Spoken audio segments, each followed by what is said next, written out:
we try 30 to go. G asked me if I feel well or not. I say yeah, after a long stage I think it's normal. I have up in the legs, so I say okay, keep me in the 3Ks and then you are free to do what you want. I try. I've been lucky at 3.2 in the roundabout with a big crash and we lose a lot of position. So I spend a lot of energy for come back in the front, but yeah, it's done. You guys are both pretty good track riders. You're not bad over a kilometer. What did you tell Geraint where to leave you off if it was an ideal scenario?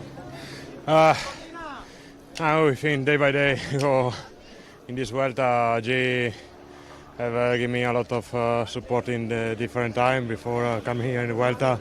In altitude camp, we spend a lot of time together, and I think also for him is another big goal. So we hope he can be fine a good Vuelta also for the team. Happy with this, nonetheless. At least you're up there. Sorry? Happy with this, nonetheless. At least you're up there, beaten by the Vuelta's probably best sprinter, Caden Groves.